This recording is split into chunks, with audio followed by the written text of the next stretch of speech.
When I get out of bed on the 1st of April every year, about 90% of my budget's committed before I even do anything, with some mandatory services like drug and alcohol services, school nurses, health visiting, and a whole range of other things. So for me, it's the constant challenge is the art of the possible. The key thing for any director of public health is to try and keep the population's health improving, but actually make sure that those who are worst off or least healthy catch up. And so you need relationships with communities. I work in a shire county.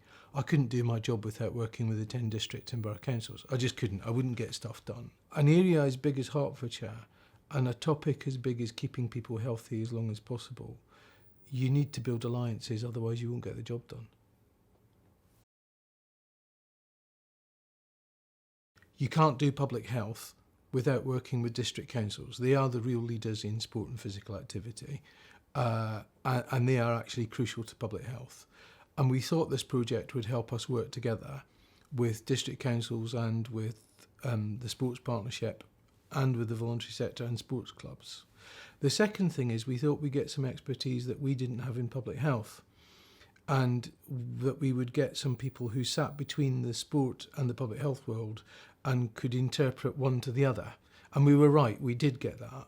And the third thing we thought and hoped we would get would be a new physical activity framework for commissioning, where all the commissioners signed up and all the interested parties signed up.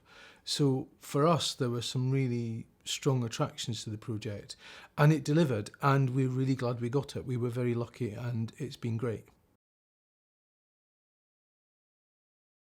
So this project has helped us actually look at cultural change, look at how planning, environment, transport, sport, health, NHS can all work together. And I think that's a good foundation. Medium term, I think it's given us some focus on some specific areas. So if we take disabled people, in Hertfordshire, about 22% of disabled people take physical activity regularly compared to 38.4% of non-disabled people. That's partly about barriers. So we identified that we needed to do some work. So we've now put in lifts and disabled access in 4 or 5 different swimming pools across the county. We've actually paid for new changing rooms. We invested £500,000 from the public health budget in disabled access to physical activity. So in the medium term, this project has really helped us improve access for disabled people and do something about equity and justice. And I feel really, really proud of that, even though it wasn't me who did it. And I think the short-term stuff is it's helped people look at budgets and spend and fire us up. So if you take all of that together as a package, it's helping us create a culture and an environment where we can really make physical activity second nature for everybody. So if you've got a director of public health who really is evidence obsessed as opposed to evidence driven, which we should all be, then make sure you know the evidence and make sure you understand them and their view.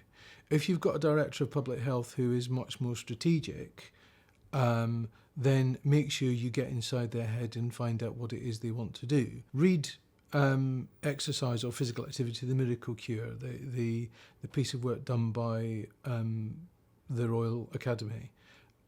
Fantastic piece of work. That will give you much of the evidence you need, I suspect. Have an open conversation about, these are our objectives as a sport world or physical activity world. What are you trying to achieve as Director of Public Health? And I guess the next thing is trying not to kind of say, well, we're here to raid your budget, but actually do be a little bit pushy with the DPH about, well, could you do something slightly differently, and could we lever money into the system, and what can we do together? And I think actually try and understand a long-term as well as short-term. Directors of public health like to think long-term, but we're in a commissioning system that forces us to think short-term.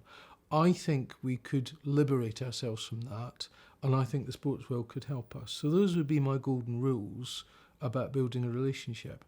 And actually, if your DPH is a little bit scary because they're very, very scientific and they're a real boffin, then practice on a DPH who's, not quite so much of a boffin. We don't bite usually.